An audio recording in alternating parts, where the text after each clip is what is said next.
Маусымның 9 мен 11 аралығында Түркістан облысында Қазақстан Республикасы Кубогы үшін белбеу күресінен ерлер мен әйелдер арасында үлкен турнир өтті. Қатысушылар арасында Екібастұз қаласы полиция басқармасының кәмелетке толмағандардың ісі жөніндегі инспекторы Арайлым Оразбайды болды. Және ол 76 келіге дейінгі салмақ дәрежесінде қарсылас шыдатпай бірінші орын алды.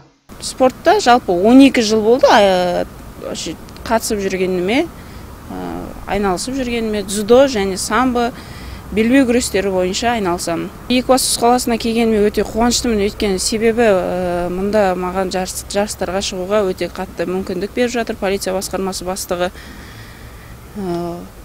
Соңғы ең бірінші жетістігім Семей қаласында өткен Қазақстан Республикасының чемпионаты өтті. Ол жарыста мен екінші орын алдым.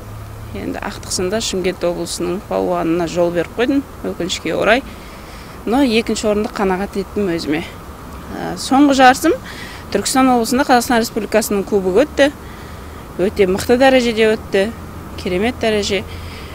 Бірінші орынмен аяқтадым. Енді Аллаға шүкір, алдағы келе жатқан әлем чемпионатына ертең шілденің 10 жұлдызында Турция мемлекетіне сол әлем чемпионатына дайындық өтеді. Ал әлем чемпионатының өзі Өзбекстан мемлекеті Наманган қаласында 7 және 9 қыркүйек айларында өтеді. Соған дайындық. Өзіме ұнайды, Қазақстан Республикасының көкте желбірегені өте қатты өзіме ұнайды. Сол себепті осы спорт түрлерін таңдадым.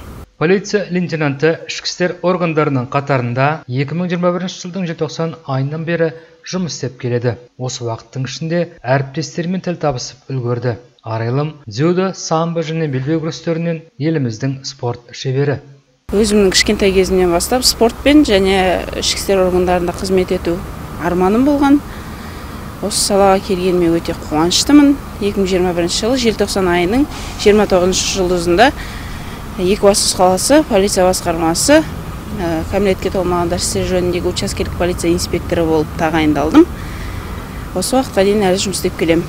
Наурыз айында Арайлым дзюдодан әлем чемпионы, елімізге еңбек сіңген жаттықтырушы Керей Қойшыбекті еске алу турниріне қатысып келді. Және 470 қатысушының ішінде екінші орын алып келді. Маусымның 23-інде қазақстандық полицейлер өздерінің кәсіби мерекелерін атап өтеді. Сондықтан Арайлымды мерекесімен құттықтап, жұмыста және спортта табыс тілейміз.